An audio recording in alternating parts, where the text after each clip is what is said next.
La mente humana me fascina como nada en este mundo. No es de extrañar que uno sea perfectamente consciente de qué, cómo, cuándo y por qué tiene que hacer algo y al mismo tiempo no esté por la labor de ejercer acción para materializar esa idea. ¿Qué se interpone entre lo que deseamos con fervor y lo que nos apetece? ¿Qué ingrediente impide que consumemos nuestras aspiraciones más profundas? ¿Qué es lo que verdaderamente nos obstaculiza para conseguir lo que queremos? Exacto, las emociones. Para entender el origen de las excusas me veo obligado a explicar la metáfora del elefante y el jinete, creada por el psicólogo Jonathan Haidt. Por un lado, el elefante es un mamífero de dimensiones colosales, que goza de un olfato excelente y de un oído exquisito, pero cuya vista dista mucho de ser perfecta. Al carecer de una visión periférica, su mecanismo natural de defensa ante estímulos inesperados recae sobre los otros sentidos. Por ello, el elefante representa la intuición. Por otro lado, el jinete está situado por encima del elefante. Dada su inteligencia, el jinete sabe cómo situarse a lomos del elefante para dirigirlo,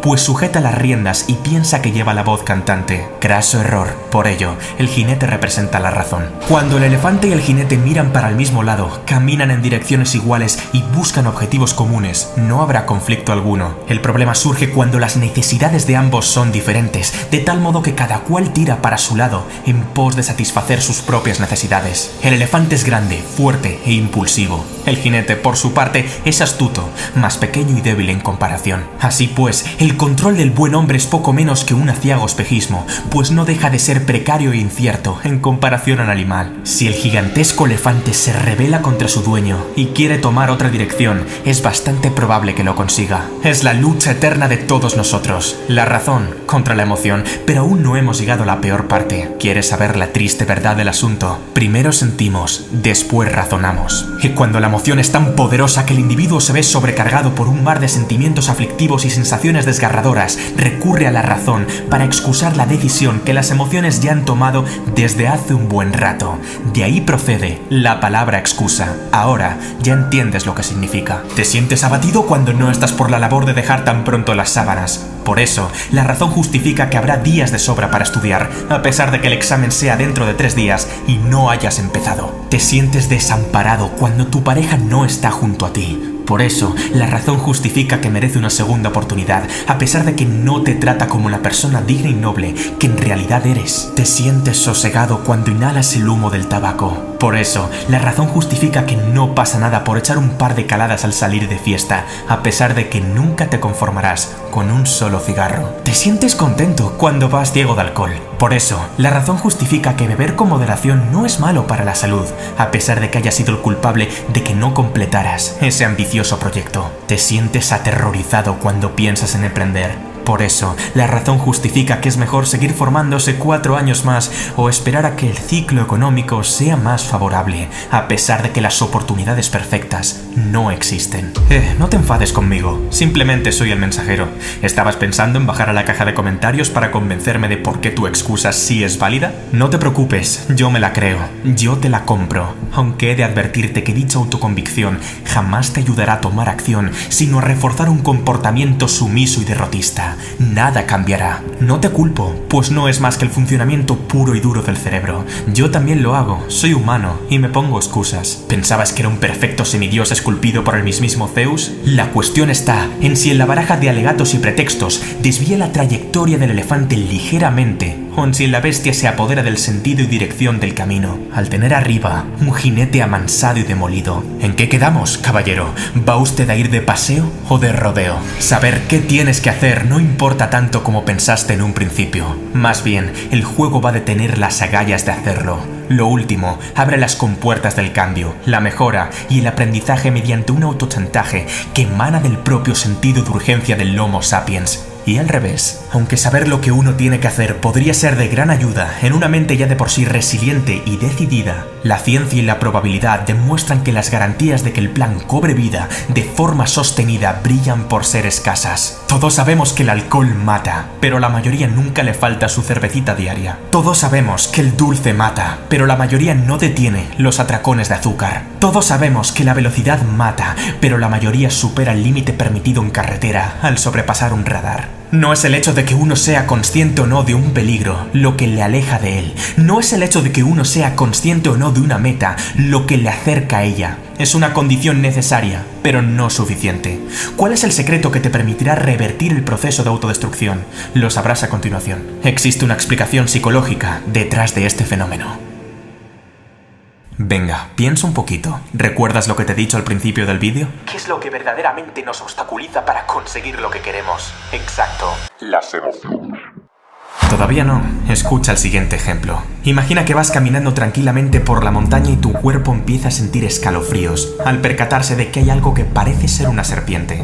Unos instantes después de sentir tal miedo e inseguridad, la cognición dice, es un palo, lo que ocasiona un cambio repentino y automático en la sensación. El jinete ha corregido el movimiento visceral y preconsciente del elefante, pues ha recurrido al pensamiento para alterar la sensación primigenia de sobresalto y dar una respuesta distinta a la inicial. Esto es, al pensar que es un palo, el razonamiento crea curiosidad y tranquilidad, dando lugar a que el miedo desaparezca por completo. ¿Cómo reacciona el ser humano ante un estímulo externo? El cerebro activa en los 200 primeros milisegundos tanto el cerebro reptiliano como el sistema límbico, mediante una serie de neurotransmisores que dan lugar a la composición global de nuestra forma de procesar. El cerebro de reptil sabe muy bien cómo activar el instinto de supervivencia, pero todavía no se ha enterado de que ya no vivimos rodeados de tiburones monstruo, leones cavernarios y tigres dientes de sable. El sistema límbico provoca la emoción que sentimos, pero está muy lejos de tomar las mejores decisiones en lo que a relaciones humanas contemporáneas respecta. ¿Y qué sucede entonces? Se han examinado dos tipos de cerebro cuya reacción es totalmente diferente. Sin embargo,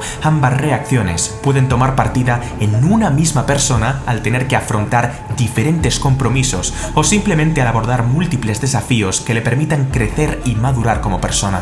Por un lado, el cerebro tipo 1 consigue activar a los 800 milisegundos una tercera área denominada neocórtex, responsable del pensamiento avanzado, la razón, el habla, la planificación, etc. La corteza prefrontal es capaz de iniciar la cognición para modificar el pensamiento acerca del estímulo externo. Si lo que estoy viendo fuera una serpiente, se movería y emitiría un sonido diferente. Pero cuidado, no es dicho razonamiento lo que fulmina la emoción anterior, sino lo que crea otra emoción distinta que se adapta mejor a la coyuntura. Antes estaba asustado y ahora estoy relajado o curioso. Por otro lado, el cerebro tipo 2 ha de aguantar un auténtico tsunami emocional, de tal manera que el sujeto es completamente incapaz de activar la cognición y resolver el problema, tal y como hizo el cerebro tipo 1. Este fenómeno es básicamente lo que explica el fracaso escolar, el exceso de velocidad o la obesidad mórbida. Por último, cuando los impulsos intuitivos deciden cómo actuar, el neocórtex interviene posteriormente para justificar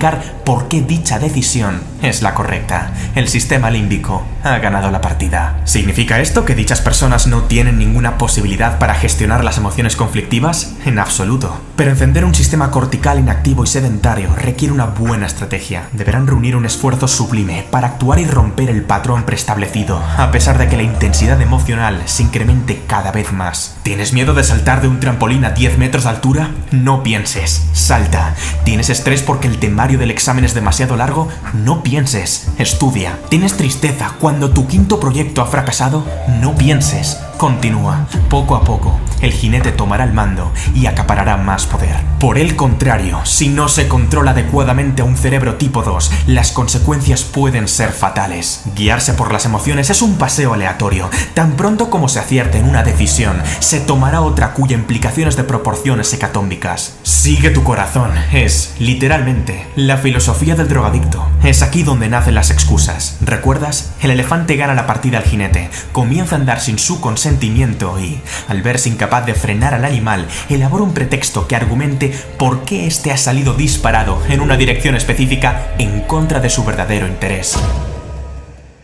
Sea como sea, cada vez que alguien toma una decisión, primero ha sentido en su cuerpo. Después, habrá algo que lo justifique o desmienta a nivel cognitivo. La inteligencia se puede entender desde la acepción de intelliger, esto es, seleccionar entre. Cuando yo soy inteligente, significa que, entre todo lo posible, escogeré lo más adecuado a la situación. La inteligencia emocional implica que el individuo elija la emoción más apropiada para el estímulo externo, entre todas las que se encuentren a su disposición. La emoción decide y la razón justifica. Dicho de otro modo, todas las decisiones son emotivas y después la razón explica la emoción que se experimenta en un principio o la transforma en otra que consigue desbancarla, pero es lo que uno siente lo que determinará el rumbo de la trayectoria. Si estás en cólera, el mundo se ve distinto a si estás en templanza. Si estás en miedo, el mundo se ve distinto a si estás en seguridad. Si estás en letargo, el mundo se ve distinto a si estás en júbilo. El pensamiento es un buen evaluador, pero no un buen gestor. La gestión tiene que producirse de emoción a emoción. El trabajo de saber lo que hay que hacer corresponde a la corteza prefrontal, pero ser capaz de hacerlo tiene que ver con la inteligencia emocional. Es decir, si el sistema operativo que se utiliza es el cerebro tipo 1 o el cerebro tipo 2. ¿Comprendes ahora por qué tanta gente se refugia en las excusas? ¿Entiendes ahora por qué saber lo que hay que hacer no basta? No todo el mundo ha aprendido a seleccionar sabiamente. No todo el mundo sabe gestionar sus emociones, y no es raro. Nadie nos ha enseñado a hacerlo. El factor que aniquila la existencia de miles de individuos es precisamente la kriptonita de su cambio. El problema es que una gran parte de las personas, al no entender las emociones más conflictivas, se asustan y prefieren fundamentar el dominio que éstas ejercen sobre su voluntad mediante justificaciones elaboradas por la razón. Es que no tengo tiempo para ir al gimnasio, dijo Juan mientras buscaba olvidarse de su tristeza, consumiendo porquería televisiva. Es que mi jefe tiene que subirme el sueldo, dijo Laura tras calmar su ansiedad, comprándose 3 pares de zapatos carísimos. Es que las editoriales no me publicarían el libro, dijo Esteban para justificar el miedo a lo que el lector pueda pensar de él. Es que, mira, te digo una cosa, quizás a ti te puedas engañar, pero a mí, bueno, qué narices, sí, podrías embaucarme, ¿y luego qué? Tu vida seguirá siendo exactamente la misma, menos es que, y más hay que, es lo que quiero escuchar. Lo más grave de la situación es que la gente piensa que el hecho de que las excusas sean aceptables les exime de tomar responsabilidad sobre su vida. El asunto no va de tener razón o no tenerla, va de moverse o no moverse, de actuar o no actuar, de cambiar o no cambiar, de hacer o no hacer, y punto en boca. Deja de ser un jinete fatídico y desconsolado y conviértete en un domador de categoría. ¿Vas a tolerar que las emociones jueguen contigo o vas a jugar tú con ellas? ¿Vas a dejar que tu cerebro te domine o vas a convertirlo en una máquina infalible? ¿Vas a permitir que un sentimiento temporal tome una decisión permanente? ¿Vas a consentir que las excusas se carguen tu vida o vas a construir una vida con las excusas correctas? Sí, aquellas cuya emoción no se basa en la emoción, sino en la noción. ¿Quieres excusas? Va. Es que no tengo la paciencia de soportar una existencia miserable ni un segundo más. Es que no tengo la intención de quedarme parado y esperar a que el cambio aparezca. Es que no tengo la voluntad de autoconsolarme para reforzar mi melancolía y letargo. Es que no tengo la convicción de recurrir al lamento para resolver mis problemas. Es que no tengo la osadía de autorizar de nuevo un comportamiento de perdedor. Es que no soporto las malditas excusas. Ahora te toca a ti.